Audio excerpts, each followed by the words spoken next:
Eugene Malasakit.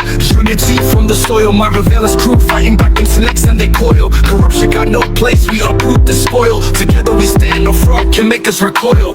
Vote buying schemes, we expose the plot. Wicked folks up, truth ain't easily forgot. From the grassroots, rising every sentence in a spot. Battling lies, we fight with all we got. Malasakit burning bright, unity in sight. Maravello strong, we ain't giving up the fight. Katiwaya crashing down, together we ignite. MUG our pride, we'll take back the night. Truth telling, heart swelling, know myself is selling. Community bonds, watch us be compelling. Grassroots crew, ain't no way we're failing. MUG, Malasakit, our spirit never failing. Diving deep in the struggle, our voices like thunder. Exposing scams, tearing corruption asunder. Vote safe for sale, citizens awake from the slumber. With every step, we grow stronger in number. Malasakit burning bright, unity in sight. Maravello strong, we ain't giving up the fight. Katiwaya crashing down, together we ignite. MUG our pride, we'll take back the night.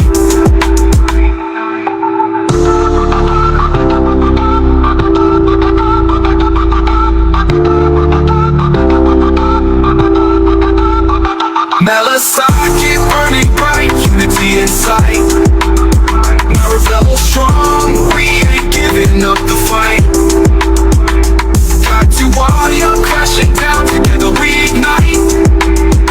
MUG our pride, we'll take back the night.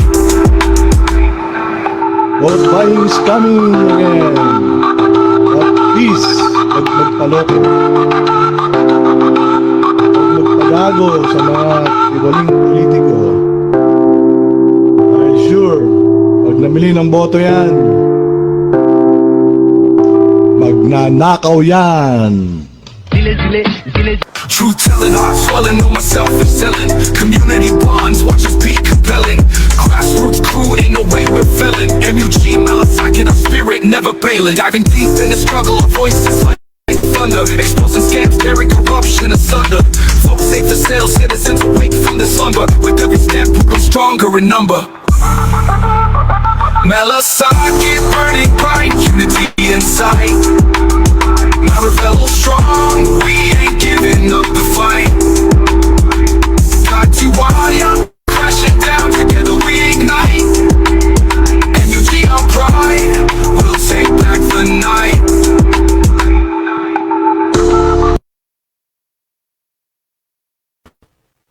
Yan, magandang hapon sa inyo lahat mga ka-MUG. At welcome sa panibago nating live stream. No, ngayon lang tayo nag-live ulit, no, dito sa ating page. And ayun, pag-usapan natin tong nangyaring biglang pagbawi ng judge dito sa protesta nitong si Mayor Jocas, no. Bakit nga ba ganun nangyari, no? Ano bang nangyari? Anong meron? Meron bang tinatago talaga para pigilan nila yung pagbubukas ng ACM? 'Di ba? So, ibig sabihin lang may tinatago nga itong mga Concepcion at itong mga Garcia. 'Di ba? Kasi kung wala, bakit nila pipigilan yung pagbubukas nga nitong ACM, no? Dahil nga may nakitang kakaiba itong kampo ni Jocas, no? At siyempre bago yan, no, batiin ko muna itong mga yung 8 viewer natin na ting nawala.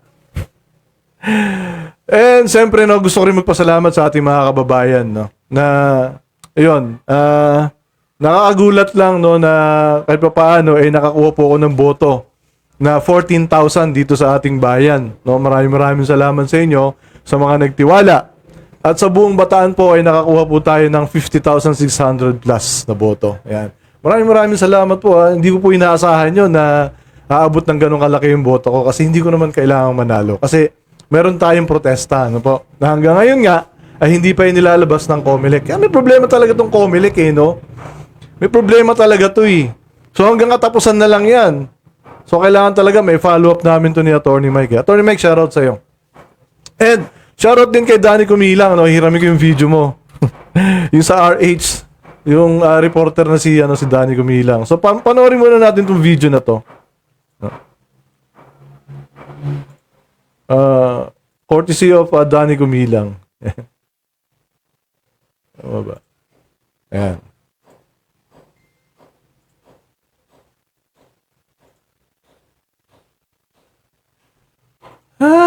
Election protest hinahay naman ng mag-inang kandidato na natalo kapag mayor at vice mayor sa Maribeles. Ito naman kumakariyak ng natalo. Talo na nga. Kaya lang, may problema eh. Sa Bataan at kinatigan naman ito ng korte. Detalye na balita malaki Danny Kumilang, Aris 37. Danny, good morning. Pinatigan ng Regional Trial Court Branch 94 ang election protest. Kaya na, kinatigan. Malinaw na malinaw mga kababayan na kinatigan ng Regional Trial Court itong protesta nitong si Mayor Jocas, no? Oh. Na inihain na mag-inang sina Atty. Joe Castañeda, tumakbong mayor at Atty. Jaja Castañeda, tumakbong vice mayor na parehong natalo sa nakarang halalan sa bayan ng Maribeles, Bataan.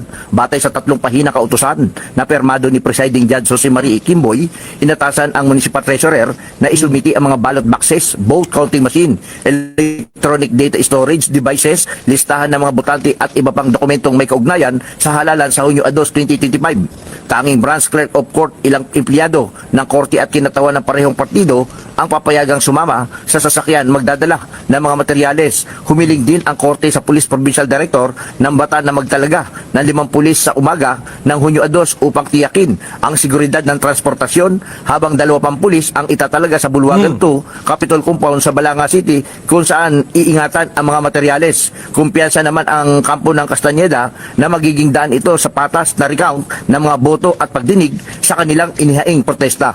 Danny Kumilang, RS37, DCR. So ayun, malinaw na kinatigan po ng korte. Actually, nag-request pa ang korte, no, diyan sa Balanga, na magtalaga ng 5 pulis sa umaga, 5 pulis sa hapon para hindi para mabantayan ng husto itong mga ACM na nakalagak diyan sa munisipyo. Bukod po diyan, nag-assign din po itong si Mayor Jocas ng mga tao niya na magbabantay nga diyan sa ACM na yan.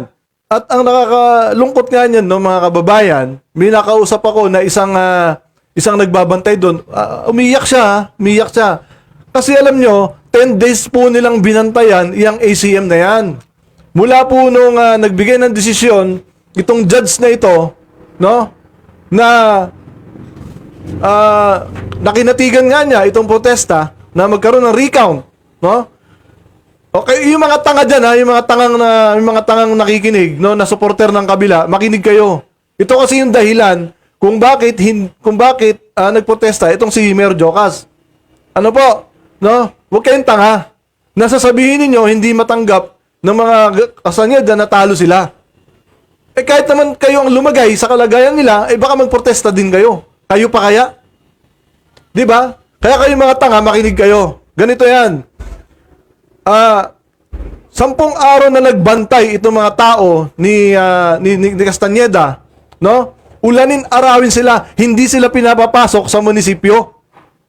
Pag umuulan, makikisilong, ayaw silang pasilungin kasi order daw sa kanila. Sino nag-order? Si AJ ba? Nagtatanong lang. Oh. Kung ikaw ang nag-order niyan, AJ, napakawalang yamo naman. Wala kang awa doon sa mga tao nagbabantay ng ACM. Di ba? Yan kasi ang hirap sa inyo eh. Pag kalaban. Di ba?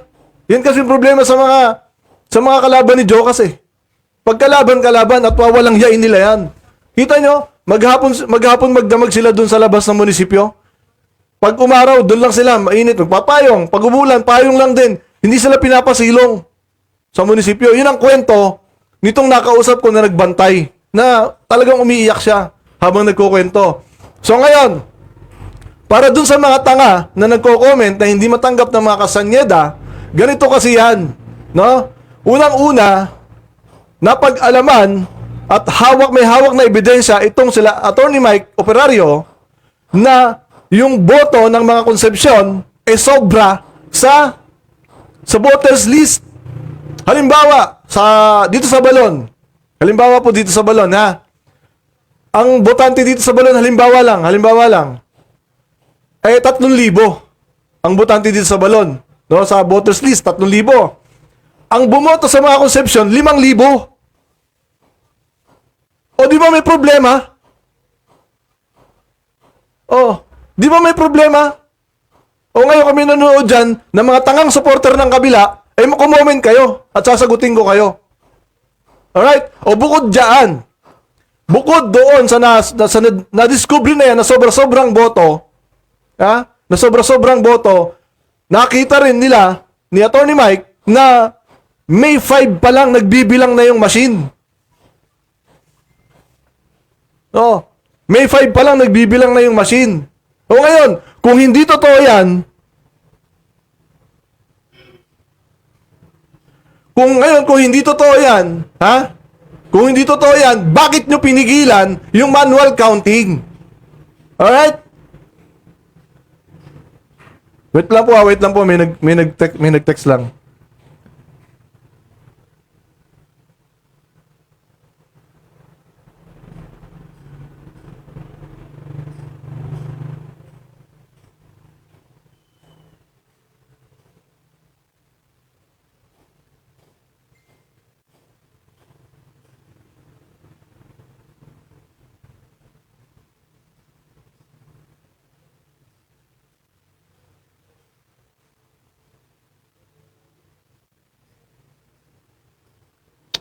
So ayun, no? So yun yung mga ebidensya na ipresenta nitong sila Atty. Mike at ng mga kasenyeda. Kaya po kinatigan nga ng korte. Ngayon, ang nakakapagtaka, no? Nung June 2, 7 minutes na lang, ibibiyahin na yung mga ACM. 7 minutes na lang. 8:53. Biglang ibinaba nitong judge na ito na dismiss daw po yung protesta. Oh, hindi kayo magtataka bakit ganon? Di ba? Kasi kung hindi ka magtataka dyan, tanga ka na lang talaga. Dahil panatiko kayong supporter ng kabila. Yan kasi ang hirap pag panatiko ka eh. Di ba? Yan kasi ang hirap kapag sinasamba mo yung kandidato. Di ba? Pag sinasamba mo yung kandidato kahit mali na at kitang-kita mong mali na yung ginagawa, nagnanakaw na, okay lang sa'yo. Imagine, ninakawan ka na, natuwa ka pa. Nagpasalamat ka pa. Di ba? So wait lang mga kababayan, no, may papanood po ko sa inyo itong interview nitong sila Atty. Mike, no? Na ito nga pinapaliwanag nila kung bakit sila na nagprotesta, no? At kung gaano sila kadismayado sa nangyari. Ano po? So, panoorin po natin. Wait lang.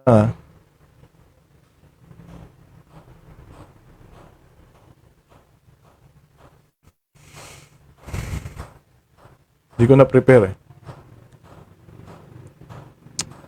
Ano ba yun? Wala na yata. Ito. Ayan. Wait lang. So, ito pa isa. Bago ko po ipanood sa inyo itong video na to, no? Meron akong ipapakita sa inyo dun sa mga tangang panatiko ng kabilang bando, no? Tingnan niyo kung bakit nakikipaglaban itong mga kasanyeda. Hindi sila nakikipaglaban para lang sa sarili nila. Nakikipaglaban sila dun sa mga tao na kailangan talaga ng tulong na hindi naman natutulungan nitong gobyerno natin dito sa Maribeles ngayon. Di ba? O sige, sasabihin nyo, ginagamit na weapon yung demolition. Totoo naman eh.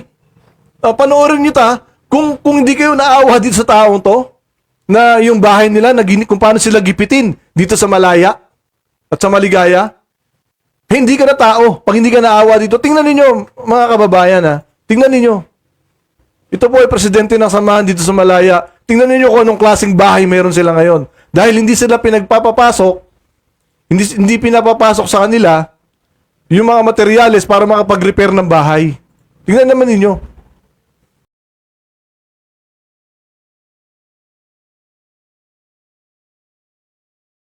Yan ang kalagayan nila kapag umuulan po sa bahay nila. Kasi nga, bawal sila magpasok ng materyales dyan sa APAB, dyan sa Malaya, para mapilitang lumayas itong mga kababayan natin dito sa Malaya nga. No, para i-demolish sila. Nakikipaglaban po itong mga taong to para hindi sila mapaalis. Alright? Oh.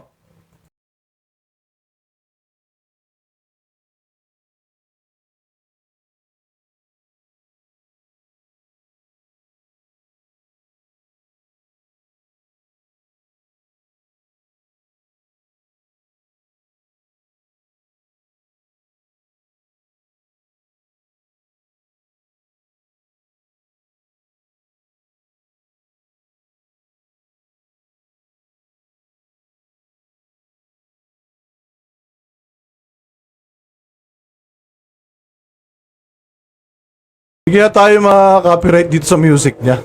Kita nyo? Yan ang mga ipinaglalaban ng mga Castañeda at ako rin. Yan ang pinaglalaban ko. Kaya binabatikos ko itong gobyerno natin dito. Ayan, tingnan ninyo. Ito ang pinaglalaban ng mga Castañeda. Itong mga taong ito. Na walang matakbuhan. Di ba kayo naaawa? Kita niyo paano kayo nasa kalagayan nila. Itong mga tangang yung mga tangang supporter ng kabila. Tingnan niyo itsura. Kung kayo nasa kalagayan niyan, ano gagawin ninyo? Magpapasalamat pa rin kayo sa sinusuportahan ninyo? Eh, sobrang tanga na kayo. Di ba? Hindi na kayo tao. Sobrang walang hiya na kayo pag ganyan. Di ba? Oh. Grabe. Grabe dito sa Maribeles talaga. Hindi lang yung mga politiko, pati na rin yung mga botante. Pasensya na po Hindi lahat ng botante Marami naman kasing matitinong botante. Pero mas marami talaga yung tanga At yung mga walang yari na botante na binebenta yung kanilang mga boto. Diba? Alam mo naman pag binili yung boto mo alam mo na yung kasunod Diba? Kaya iba kasi dito yung mga hindi taga dito na bahala na, kung mapalis kami, may uwi naman kaming probinsya Di ba makasarili? Di ba? Palibasa may uwian kayong probinsya, hayaan nyo na yung mga talaga nandito na, kagaya namin. Dito na namumuhay. Di ba? Hindi nag-iisip. Hindi talaga nag-iisip mga karamihan ng botante. Grabe. Di ba? Hindi na talaga nag-iisip mga botante ngayon. Basta may pera, okay na. Sorry, pero real talk lang po tayo dito.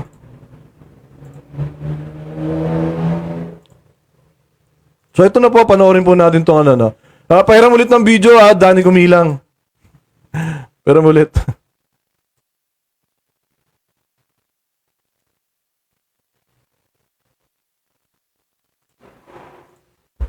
Okay, we received, unfortunately, a notice from the Regional Trial Court of Bataan, Branch 94.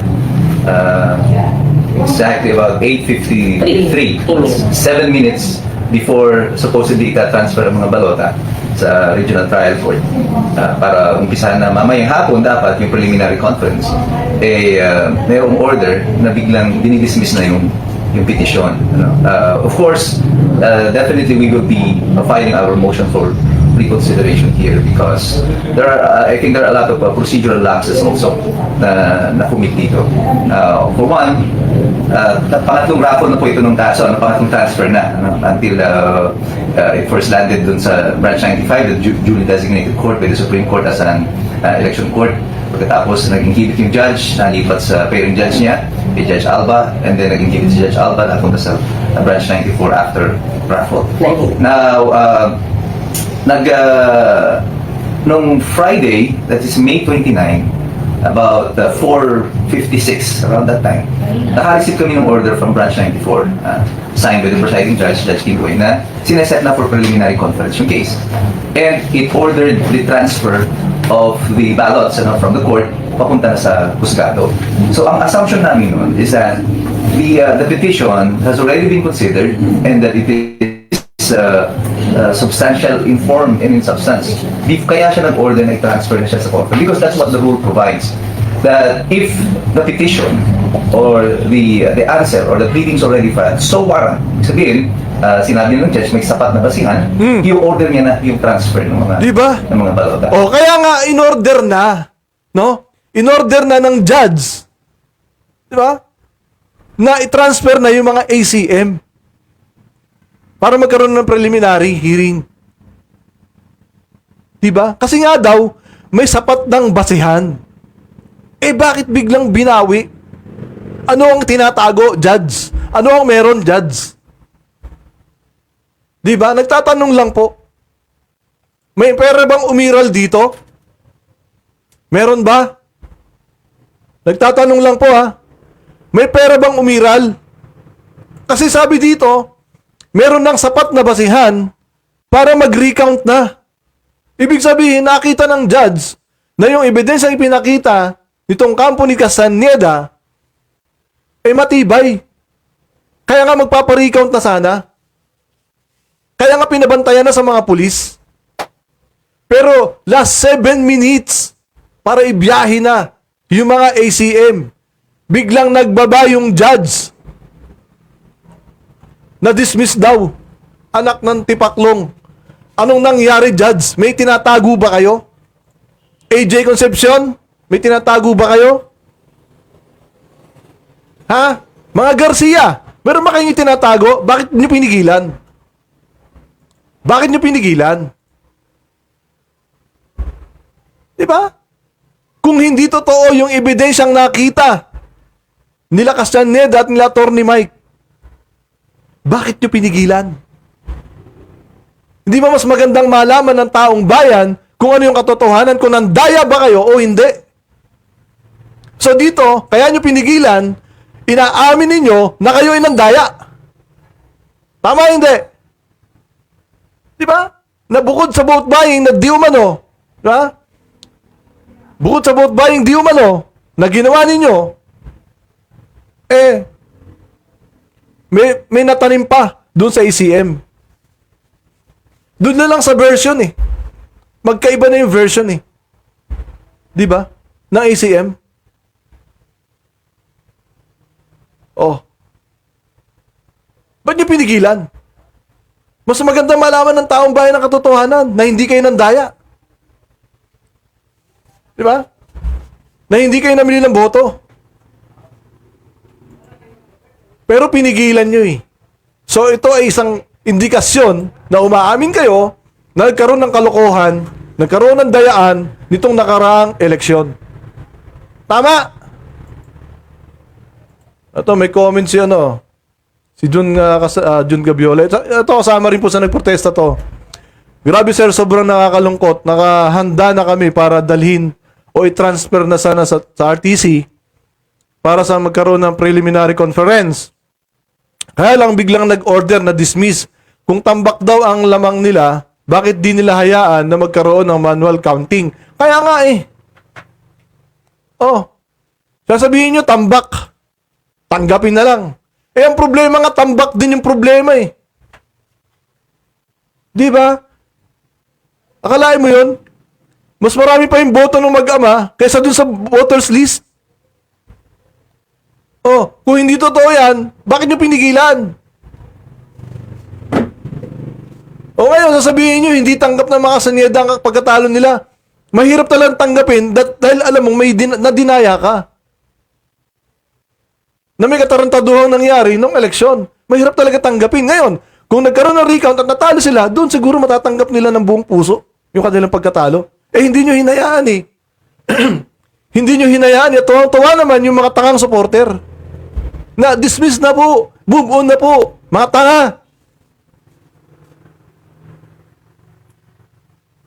Di ba? Mga gago kayo. Tanggapin? Paano tatanggapin kung kitang-kita mo na may daya? Ikinatigan na nga ng korte. Di ba? Ayan o, sinasabi ni Atty. Mike na meron ng sapat na basihan. Para magkaroon ng recount, ng preliminary conference. Kaya nga pinabantayan na yung ECM eh. Oh. Tapos sasabihin nyo, tanggapin na lang. Mga gago ba kayo? O, tuloy natin. So when he ordered the transfer and also ordered the preliminary conference, it is under the assumption that the judge has already reviewed the pleadings, the last pleading file, and it has determined that it has sufficient basis to order the transfer and the preliminary conference of the case. Now, bakit biglang nagkaroon ng order of dismissal is also beyond us at this time. But we are still reviewing the records, but the most likely option namin dito is to file a motion for reconsideration of this order, citing all of this procedural infirmities also. Because they are citing mga certain procedural requirements that we did not comply with, which we totally disagree. Every action that we have taken is well within the rules as allowed. Nag-file kami ng amendment of the petition, which is also allowed under the rules. At hindi pa rin naman nakapag-file ng sagot yung kabila nung kami ay nag-file ng aming motion to amend. It was not intended to delay. The amendment also did not expand our cause of action. Ang amendment namin is only to the inclusion and substitution ng mga other precincts na pilot precincts na, hindi yung ipoprotesta because we are protesting everything. What we are praying for is the changing of some of the pilot precincts and the adding on of additional precincts doon sa pilot precincts. Ibig sabihin yung mga unang bibilangin lang just to establish. But the general petition is for all the petitions to be revised and reviewed. Buksan lahat yung balota. Now, we will be exercising all available options at this time. Ang number one nga namin will be... Dito, ang gusto lang naman, no? Lumabas yung katotohanan na walang daya ang nangyari. In favor din ito sa inyo, AJ Concepcion, mga Garcia. Pabor din sa inyo to kung tutuusin eh. Kasi maraming tao nag-iisip na kayo ay nandaya. Ngayon, kung mabubuksan itong ACM, sana, kung hindi nyo pinigilan, malalaman ang katotohanan. Ba't kayo natakot? Bakit kayo natakot? Diba? Bakit kayo natakot? Sana mapanood nyo to. Sagutin ninyo. No? Sagutin ninyo itong video ko. Bakit kayo natakot? Bakit ayaw nyo pabuksan? May tinatago kayo? Diba? Kung wala kang tinatago, hindi mo pipigilan to. Diba? Kung wala kayong tinatagong katarantaduhan, hindi nyo pipigilan to. Pero pinigilan nyo eh. Kaya yung mga tao nag-iisip na nandaya kayo, yun na yun. Nandaya talaga kayo. Diba? To file a motion for reconsideration. Now, what happens after that would be, again, under the rules, kung i-deny man yung aming motion for reconsideration, then we can still go to the COMELEC. But to be candid about it, we're not so confident about going to COMELEC at this time because ang challenge namin dito sa petition. Kasi ang hirap nga naman talaga sa COMELEC eh. Nakita nyo nga, yung petition ko nga, hanggang ngayon wala pa eh. Samantalang matitibay naman yung mga ebidensyang present namin doon sa COMELEC. COMELEC Manila. Matibay naman talaga na naka-4 na term na yung kalaban ko. Na si Chris Garcia. Malinaw na malinaw doon sa mga ebidensyang ipinasa namin. Pero bakit hanggang ngayon walang aksyon? Kaya nga sabi ni attorney, mahirap kasi pag sa COMELEC na kami nag-file. Kaya nga mas maganda na dito pa lang sa korte, may desisyon na. Ang problema, pinadismiss eh. Diba? Hindi natin malaman kung bakit eh. Anong nangyari dito sa judge na to eh? Primarily is the machines mismo na nanggaling mismo sa COMELEC. So any challenge sa COMELEC, tapos COMELEC din ang mag-decide on it, parang medyo alanganin na kami doon kung gano'n naman. Diba? So we were banking on... Alanganin talaga pag sa COMELEC. Lalo ngayon, ang daming ang batikos kay George Garcia eh. Sasabihin ni George Garcia, tagumpay daw. Ibang bansa na nga nagsabi, hindi tagumpay ang eleksyon ng 2025 ng Pilipinas. Diba? Ang problema, pag sa COMELEC na to dinala, wala na hasol. Wala na tayo asahan. Taon na naman ang aabutin. Eleksyon na naman, hindi pa tapos yung kaso. Na sana dito pa lang sa baba, sa husgahan pa lang, malaman na sana natin yung katotohanan. Kung ito ba mga machines talaga nito, were they really compromised? Because sobrang dami na ng ingay, ng ugong tungkol dito sa mga kapalpakan na ito, tungkol sa mga makina nito. And the only way that we can find out the truth is if we will open the machines. And even if we are not successful here, we hope some... Buhatan sa COMELEC, maaaring ganyan nga nangyayari. Ewan. Hindi ko rin maintindihan talaga si George Garcia eh. Mukhang marami din tinatago eh. somewhere along the way, ano, dito, somewhere in the Philippines, mayroong husgado na mag-open ng mga makina nito. Because in a democracy such as ours, when all institutions fail, Imagine, isipin nyo mabuti mga kababayan ha.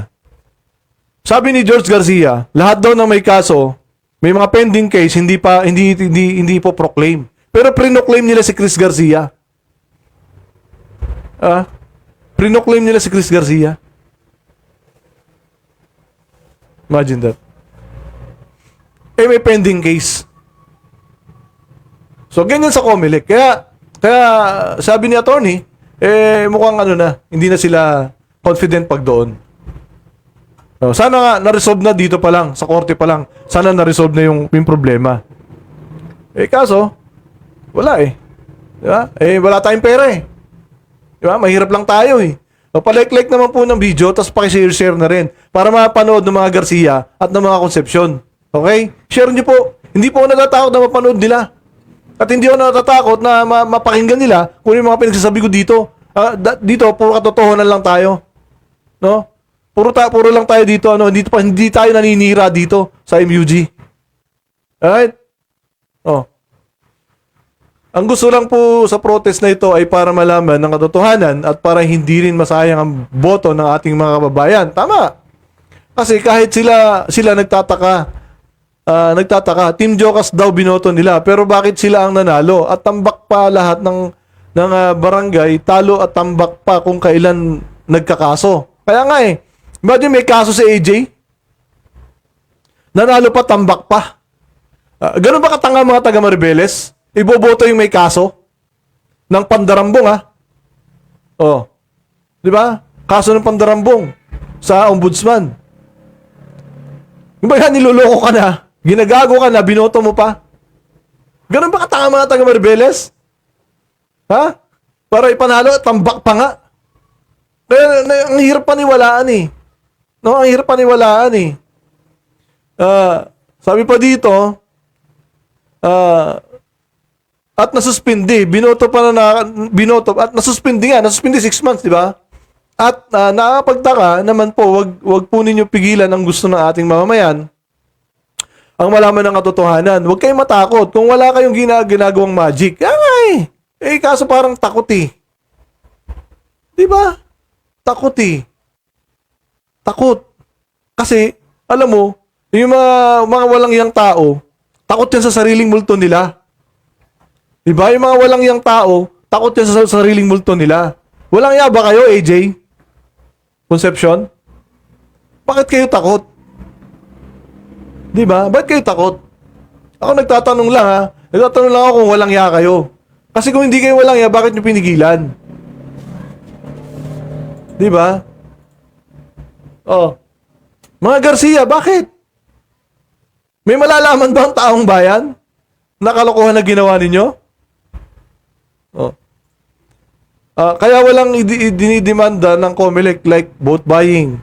Kasi the Comelec doesn't care. Kaya nga ito yung problema dito, may reakong dito sa bansa natin Ay, nako. Tuloy natin to.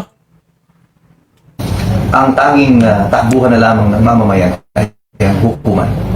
And if the courts will also fail us, then the entire justice system will At yun nga yung masakit pa Wala tayong choice kundi magtiwala sa korte natin dito sa Pilipinas. Kasi kailangan natin dumaan lahat sa proseso So, kailangan natin magtiwala sa proseso.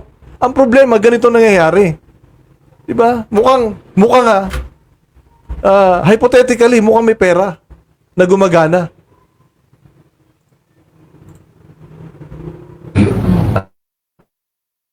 wala nang mapupunta ng taong bayan ito. And that will spell trouble for our country. And Tama. for democracy in general. Oo. And alam niyo naman, Kasi, ito, tandaan ninyo mga kababayan, kung ganito ng ganito ang eleksyon, tuwing araw ng eleksyon, tuwing panahon ng eleksyon, kung ganito ng ganito ang mangyayari, sino pa ang tatakbo? Sino pa po ang makikipaglaban para sa katotohanan? Diba? Buti nga po may mga kasanyeda na lumalaban para sa katotohanan Di po ba? Buti nga po meron sila na pinaglalaban ng bayan ng Maribeles. Hindi niyo ba nakikita yung nangyayari sa bayan natin? Kalbo na yung bundok. Quarrying dito, quarrying doon. Diba? Yung mga illegal fishing hindi hinuhuli. Tapos may mga nahuhuli pang yung mga sprinkle ng pogo. Sa drugs, ang dami. Diba? Pero, ipinapanalo nyo pa rin yung mga ganitong klase ng politiko. My goodness. Dapat nga wala nang bumobotod sa mga ganyan eh. Unang-una may kaso. Nasuspindi ng 6 months. Sa halalan, itong halalan ito, no, ito ang pinaka-fundamental na requirement sa isang demokrasya. Kapag wala ang epektibong halalan, wala rin demokrasya. So, we're hoping na sana mapagbigyan pa rin kung makapag-file kami ng aming motion for reconsideration on this case. But definitely a lot of people are disappointed because of the sequence of events. Yeah, oo. Nauna na kasi yung order ng court Kaya nga eh. na i-transfer na yung mga balota, na iset na siya for... Di ba parang na, napaka-obvious naman na nauna na yung order ng korte eh. Na ibiyahe na eh. May desisyon na eh. Bakit all of a sudden nagbago yung desisyon? Bakit biglang dismiss? O tapos magko-comment yung mga tanga na supporter ng kabila, no, na hindi rin matanggap. Paano tatanggapin? Ha? Paano tatanggapin? Kung pwede lang manampal sa internet, sampalin ko yung mga nagsasalita na yun eh. Ang bubobo. Di ba? Ganun ka kabobo pag ganun ang comment mo eh. Wala ka masabi. Hindi rin matanggap. Paano hindi matanggap? Hindi talaga matanggap pag ganito. Unang-una, kinatigan na ng korte eh. Paano mo tatanggapin na biglang-bigla nagdesisyon ng ano? 7 minutes na lang nagdesisyon pa. Diba? Ano nangyari? Nagkabayaran ba? Nagtatanong lang ha. Nagkabayaran ba?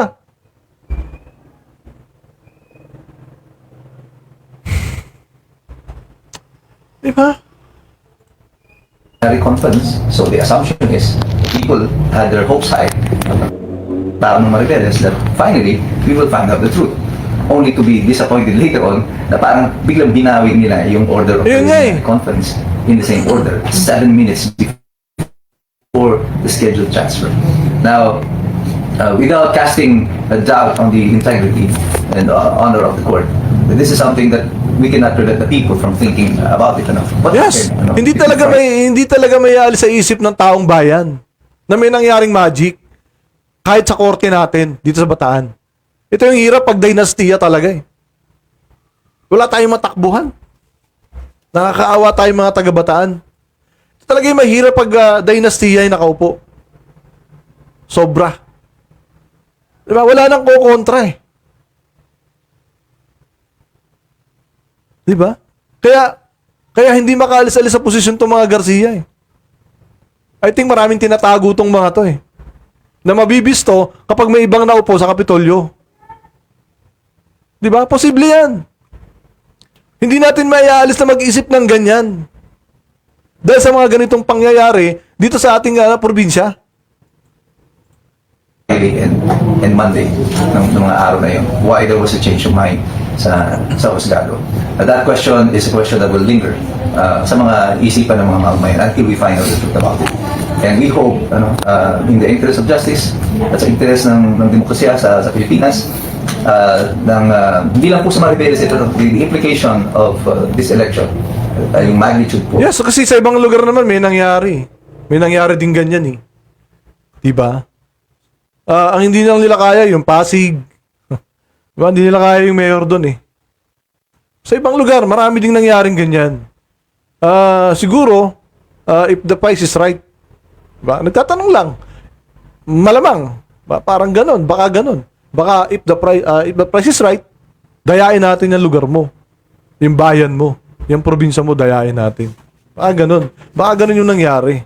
Diba? Masisisi nyo ba ako ganon ako mag-isip? Sa mga nangyaring ganito. Kasi ito matibay yung ebidensya nila eh.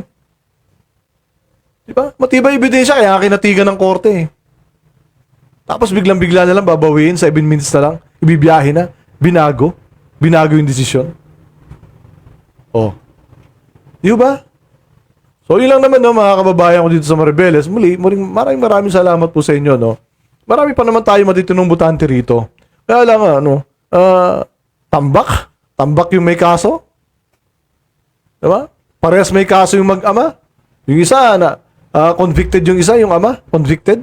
Tapos, makakakuha ng ganong kalaking boto. Ganun ba tayo katanga dito sa Maribeles? Di ba?